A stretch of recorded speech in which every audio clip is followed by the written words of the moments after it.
Tanggal 3 Februari tahun 1945, Yesus di Betsaida. Ia sedang berbicara dengan berdiri di atas sebuah perahu yang telah membawanya ke sana dan sekarang hampir ditambatkan di pantai, diikatkan pada sebuah tiang di sebuah dermaga kecil. Banyak orang duduk dalam setengah lingkaran di atas pasir, mendengarkannya. Yesus baru saja memulai khotbahnya. Dan aku melihat di sini juga kalian orang-orang dari Kapernaum yang mengasihi aku, sebab kalian telah mengikuti aku, dengan mengabaikan urusan kalian dan senang mendengarkan kata-kata yang mengajari kalian kebenaran. Aku sadar bahwa perilaku kalian menyebabkan kalian diejek dan mungkin juga mengakibatkan dampak sosial yang buruk bagi kalian, yang lebih buruk dari kerugian finansial manapun, yang mungkin menjadi konsekuensi dari mengabaikan urusan kalian. Aku tahu bahwa Simon, Eli, Uria dan Yoakim menentang aku. Sekarang mereka menentang aku, di masa mendatang mereka akan menjadi musuh-musuhku. Dan sebab aku tak hendak menipu siapapun, pula aku tak hendak menipu kalian, sahabat-sahabat setiaku, aku katakan kepada kalian bahwa mereka yang berkuasa di Kapernaum akan menggunakan segala macam cara untuk mencelakai aku. Untuk membuat aku menderita, untuk mengalahkan aku dengan mengucilkan aku. Mereka akan melontarkan sindiran sebagai ancaman dan hinaan sebagai fitnah. Musuh bebuyutan akan menggunakan segala macam cara untuk merampas jiwa-jiwa dari Kristus dan menguasainya. Aku katakan kepada kalian, yang bertekun akan diselamatkan. Tapi aku juga katakan kepada kalian bahwa dia yang mencintai hidupnya dan kesejahteraannya lebih dari keselamatan abadi, bebas untuk pergi, untuk meninggalkan aku dan mengurusi hidupnya yang tak berarti dan kesejahteraannya yang sementara. Aku tidak akan menahan siapapun. Manusia bebas. Aku telah datang untuk membuatnya lebih bebas. Bebas dari dosa, dan itu menyangkut roh. Dan bebas dari belenggu agama yang menindas dan menyesatkan, yang dengan banjir kata-kata. Ketentuan-ketentuan dan ketetapan-ketetapan mencekik sabda Allah yang sejati, sabda yang jelas, ringkas, terang, mudah, kudus dan sempurna. Aku telah datang untuk menyaring suara batin. Aku mengumpulkan gandumku di lantai pengirik, dan aku mengiriknya dengan doktrin kurban, dan aku mengayaknya dengan ayakan kehendaknya sendiri. Sekam yang ringan dan tak berguna, sorghum, vetch, darnel akan ditiup pergi dan akan jatuh dan dimakan burung-burung, dan hanya gandum baik yang padat, pilihan dan murni akan masuk ke dalam lumbungku. Gandum, para kudus. Setan telah menantang Bapa yang kekal selama berabad-abad. Besar kepala akan kemenangan pertamanya atas manusia. Setan berkata kepada Allah, makhluk-makhlukmu akan menjadi milikku untuk selamanya. Tak suatu pun, bahkan hukuman, bahkan juga hukum yang hendak kau berikan kepada mereka, yang akan memungkinkan mereka mendapatkan surga, dan tempat kediamanmu itu, dari mana engkau mengusir aku, satu-satunya makhluk yang berintelijensi dalam ciptaanmu, akan tetap kosong. Tak berguna dan menyedihkan, seperti semua barang-barang lainnya yang tak berguna. Dan Bapa yang kekal menjawab yang terkutuk, kau akan dapat melakukan itu sepanjang racunmu adalah satu-satunya untuk menguasai manusia. Tetapi aku akan mengutus sabdaku dan sabdanya akan menetralisir racunmu, sabdanya akan memulihkan hati menjadi sehat kembali, menyembuhkannya dari kegilaan dengan mana kau menjadikannya jahat, dan jiwa-jiwa akan kembali kepadaku. Seperti domba sesat yang menemukan sang gembala, mereka akan kembali pada kawananku dan surgaku akan dipenuhi dengan jiwa-jiwa. Aku menjadikannya untuk mereka, dan kau akan menggertakkan gigi-gigimu yang mengerikan, karena angkara murka yang tanpa daya, di bawah sana dalam kerajaanmu yang mengerikan, penjara terkutuk, dan batu Allah akan digelimpangkan atasmu dan dimeterai oleh para malaikat. Dan kegelapan dan kedengkian akan bersamamu dan bersama para pengikutmu, sementara para pengikutku akan menikmati terang dan kasih, madah dan kebahagiaan dan kebebasan yang tak terbatas, abadi, mulia. Dan Mamon dengan ledakan tawa menyeringai bersumpah, dan di atas Gehenna aku bersumpah bahwa aku akan datang apabila waktunya tiba. Aku akan selalu ada dimanapun orang-orangmu yang sudah dievangelisasi berada dan kita akan lihat apakah aku atau engkau yang akan menjadi pemenang. Setan, tentu saja, menempatkan jerat dan perangkap untuk kalian, untuk menampi kalian. Dan aku juga menghindarkan kalian untuk menampi kalian. Kontestannya ada dua, aku dan dia. Kalian berada di tengah. Duel antara kasih dan dengki, antara kebijaksanaan dan keacuhan, antara baik dan jahat ada di atas kalian dan sekeliling kalian. Aku cukup untuk menangkis serangan jahat apapun terhadap kalian. Aku berada di antara senjata setani dan kalian, dan aku bersedia terluka menggantikan kalian. Sebab aku mengasihi kalian, akan tetapi kalian harus menangkis serangan-serangan dari dalam kalian, dengan kehendakmu, berlari kepadaku, mengikuti jalanku yang adalah kebenaran dan hidup. Barang siapa tidak merindukan surga tidak akan memiliki surga. Barang siapa tidak layak untuk menjadi seorang murid Kristus, akan menjadi seperti sekam yang ringan, yang akan diterbangkan oleh angin dunia. Barang siapa adalah musuh Kristus adalah benih yang merusak yang akan tumbuh dalam kerajaan setani. Aku tahu kenapa kalian orang-orang Kapernaum datang ke sini. Batinku sangat jelas melihat dosa-dosa yang didakwakan kepadaku, karena dosa-dosa yang sebenarnya tidak ada. Orang berbicara buruk mengenai aku di belakang punggungku, dengan mengatakan bahwa mendengarkan aku dan mengikuti aku adalah bersekongkol dengan si pendosa. Aku tidak takut untuk menyatakan alasannya kepada orang-orang Betsaida. Di antara kalian, orang-orang Betsaida, ada sebagian orang-orang tua, yang karena berbagai alasan belum melupakan si cantik dari Horazim. Ada para lelaki yang berdosa bersama dia, ada para perempuan yang menangis karena dia. Mereka menangis. Aku belum datang untuk mengatakan, kasihilah mereka yang menyakiti engkau. Mereka menangis dan mereka bergembira ketika mereka mendengar bahwa dia digerogoti oleh pembusukan yang merembes keluar dari isi perutnya yang najis, yang menjalar ke tubuhnya yang indah, dan yang adalah simbol dari kusta yang terlebih serius itu yang telah membusukkan jiwanya yang adalah jiwa seorang pezinah, pembunuh dan pelacur, seorang pezinah 70 kali 7, dengan siapapun yang adalah laki-laki dan punya uang. Seorang pembunuh 7 kali 7 atas kehamilannya yang tidak sah, seorang pelacur demi kesenangan dan bukan karena kebutuhan. Oh, aku mengerti kalian, para istri, yang suaminya tidak setia. Aku mengerti kegembiraan kalian ketika dikatakan, daging si cantik lebih busuk dan menjijikkan dari daging bangkai yang tergeletak di selokan sebuah jalan utama, yang menjadi mangsa burung-burung gagak dan ulat-ulat. Tapi aku katakan kepada kalian, kalian harus mengampuni. Allah mengambil dendammu dan lalu Allah mengampuni. Kalian harus mengampuni juga. Aku mengampuni dia juga atas nama kalian. Sebab aku tahu bahwa kalian baik, wahai para perempuan Betsaida, yang menyambutku dengan berteriak, terpujilah anak domba Allah. Terpujilah yang datang dalam nama Tuhan. Jika aku adalah anak domba dan kalian mengenal aku demikian, jika aku, anak domba, datang di antara kalian, maka kalian semua harus menjadi domba-domba yang lemah lembut. Juga mereka yang sakit hatinya sebab suami yang tidak setia, sakit hati yang di masa lampau, telah membangun insting seekor binatang liar yang mempertahankan liangnya. Jika kalian adalah harimau-harimau dan hiena-hiena, aku, anak domba, tak dapat tinggal bersama kalian. Ia yang telah datang dalam nama Allah yang Maha Kudus untuk mengumpulkan orang-orang benar dan orang-orang berdosa dan memimpin mereka ke surga, pergi juga kepada si perempuan yang bertobat dan berkata kepadanya, tahirlah. Pergilah dan lakukanlah silih. Aku melakukan itu pada hari Sabat. Dan itulah apa yang didakwakan kepadaku. Suatu dakwaan yang formal. Dakwaan yang kedua adalah bahwa aku menghampiri seorang pelacur.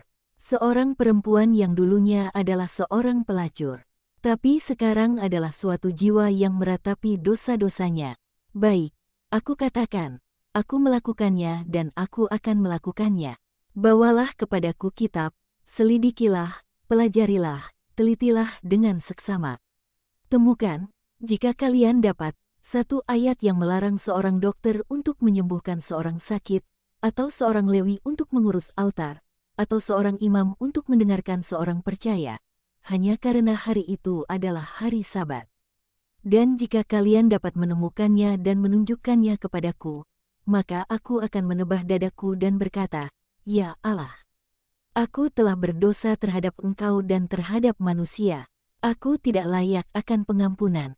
Tapi jika Engkau berbelas kasihan terhadap hamba-Mu, maka aku akan memuliakan Engkau sepanjang hidupku. Sebab jiwa itu sakit, dan orang sakit membutuhkan dokter.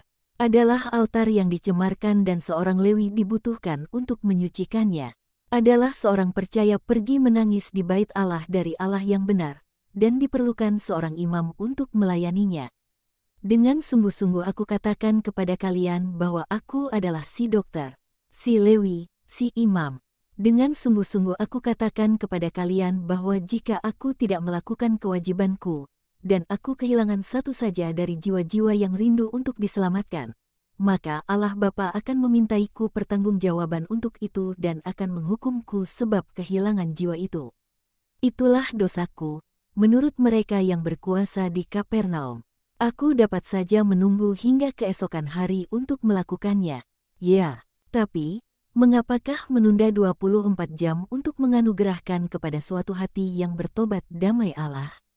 Dalam hati itu ada kerendahan hati yang sungguh, ketulusan hati yang murni, pertobatan yang sempurna.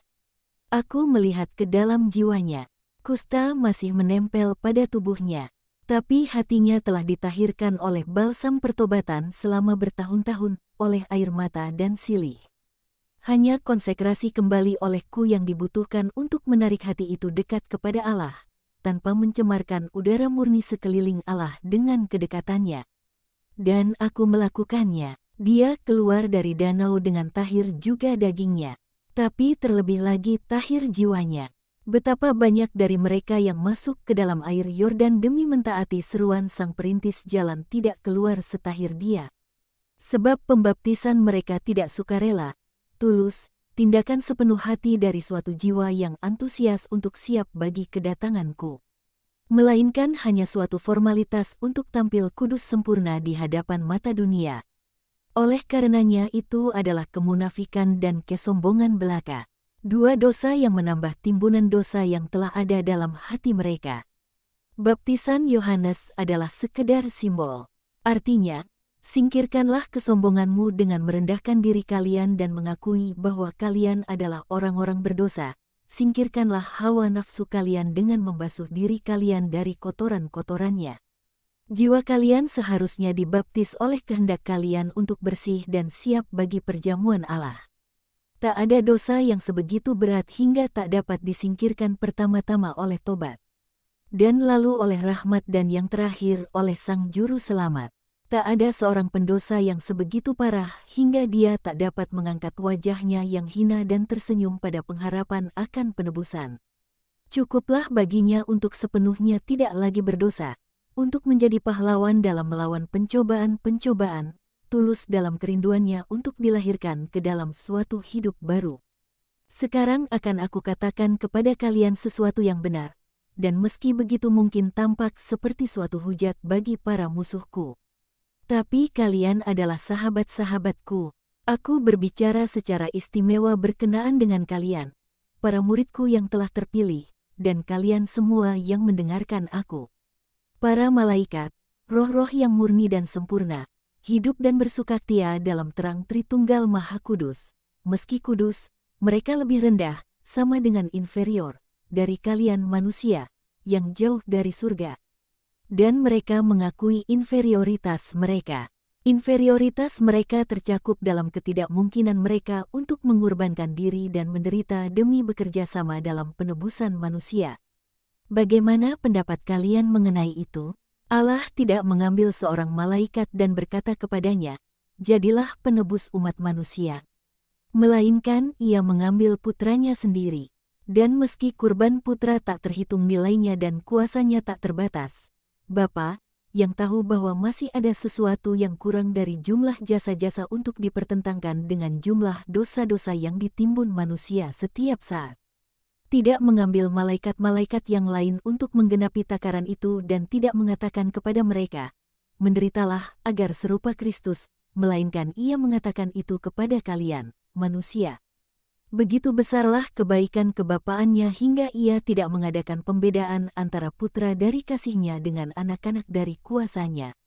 Ia mengatakan kepada kalian, menderitalah, kurbankan diri kalian, jadilah serupa anak dombaku. Jadilah penebus-penebus serta sama dengan co-redeemers. Oh, aku dapat melihat himpunan malaikat yang berhenti beredar sekejap dalam ekstasi adorasi mereka sekeliling Trin Fulcrum, sama dengan titik tumpu Trinitas. Dan berlutut, melihat ke bumi dan berkata, terberkatilah kalian yang dapat menderita bersama Kristus demi Allah kalian dan Allah kami yang abadi. Banyak yang tidak akan mengerti keagungan yang sebesar itu. Terlalu tinggi bagi manusia. Tapi ketika kurban akan dikurbankan, ketika benih abadi akan bangkit dari mati untuk tidak pernah mati lagi, setelah dipanen, dikirik, dikuliti dan dikubur dalam perut bumi, maka penerang super rohani akan datang dan akan menerangi roh-roh, bahkan roh-roh yang paling terbelakang, namun masih setia kepada Kristus penebus. Dan maka kalian akan mengerti bahwa aku tidak menghujat, melainkan aku telah memaklumkan martabat tertinggi manusia kepada kalian, menjadi penebus-penebus serta, bahkan meski sebelumnya kalian adalah orang-orang berdosa.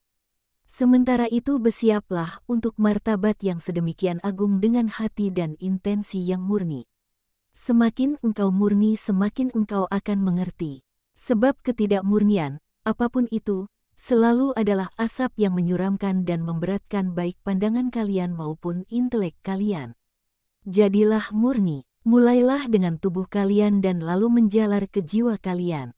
Mulailah dari kelima indera kalian dan lalu menjalar ke ketujuh hawa nafsu. Mulailah dari mata kalian, raja indera, yang menghantar ke selera yang paling menyakitkan dan rumit. Mata melihat tubuh seorang perempuan dan bangkitlah hawa nafsu terhadap seorang perempuan. Mata melihat harta orang-orang kaya, dan bangkitlah hawa nafsu terhadap emas. Mata melihat kuasa para pemimpin dan bangkitlah hawa nafsu terhadap kekuasaan. Biarlah mata kalian menjadi damai, jujur, bijaksana, murni dan keinginan kalian akan damai, jujur, bijaksana dan murni. Semakin murni mata, semakin murni hati. Waspadalah terhadap mata kalian, penemu yang tamak terhadap apel yang menggoda. Murnilah dalam pandangan kalian jika kalian ingin murni tubuh kalian. Jika kalian memiliki kemurnian daging, kalian akan memiliki kemurnian terhadap kekayaan dan kekusaan. Kalian akan memiliki segala kemurnian dan akan menjadi sahabat Allah. Janganlah takut diejek sebab kemurnianmu. Takutlah hanya pada menjadi musuh Allah. Satu hari aku mendengar seseorang berkata, kau akan diejek sebagai seorang pembohong atau seorang sida-sida jika kau tidak menunjukkan berahi terhadap perempuan. Dengan sungguh-sungguh aku katakan kepada kalian bahwa Allah melembagakan perkawinan demi menjadikan kalian para imitatornya, sama dengan peniru dalam prokreasi dan para asistennya dalam mengisi surga dengan manusia. Tapi ada kondisi yang lebih tinggi, yang di hadapannya para malaikat membungkuk, sementara mereka melihat kemuliaannya yang, meski demikian, tak dapat mereka tiru. Suatu kondisi yang sempurna apabila berlangsung dari kelahiran hingga kematian, tapi tidak dikecualikan mereka yang tidak lagi perawan, yang merelakan kesuburan mereka, entah laki-laki atau perempuan, dan mempersembahkan kejantanan sensual mereka, untuk menjadi subur dan jantan hanya dalam roh. Adalah kondisi seorang sida-sida tanpa adanya ketidaksempurnaan jasmani atau kekerasan mutilasi, sama dengan pengudungan. Kondisi yang tidak melarang seorang dari mendekati altar, sebaliknya, di abad-abad mendatang. Altar akan dilayani dan dikelilingi oleh orang-orang yang demikian. Itu adalah kondisi sida-sida tertinggi, di mana amputasi diadakan oleh kehendak menjadi milik Allah saja, oleh memelihara tubuh dan hati orang murni baginya, agar mereka dapat untuk selamanya cemerlang dengan kemurnian yang begitu menyenangkan anak domba. Aku telah berbicara untuk orang-orang dan untuk mereka yang terpilih di antara orang-orang. Sekarang, Sebelum memasuki rumah Filipus untuk berbagi perjamuan dengannya, aku memberkati kalian semua, orang-orang yang baik sebagai ganjaran, orang-orang berdosa demi menyemangati mereka untuk datang kepada Dia yang datang untuk mengampuni. Kiranya damai beserta kalian semua. Yesus turun dari perahu dan berjalan menerobos halayak ramai yang berhimpitan sekelilingnya. Di pojok sebuah rumah berdiri Matius, yang mendengarkan sang guru. Dari tempat itu, tanpa berani datang mendekat. Yesus berhenti ketika ia tiba di sana dan seolah ia memberkati semua orang, ia memberkati sekali lagi, menatap Matius dan lalu pergi, dengan dikelilingi para muridnya dan diikuti oleh orang banyak dan menghilang masuk ke dalam sebuah rumah. Semuanya pun berakhir.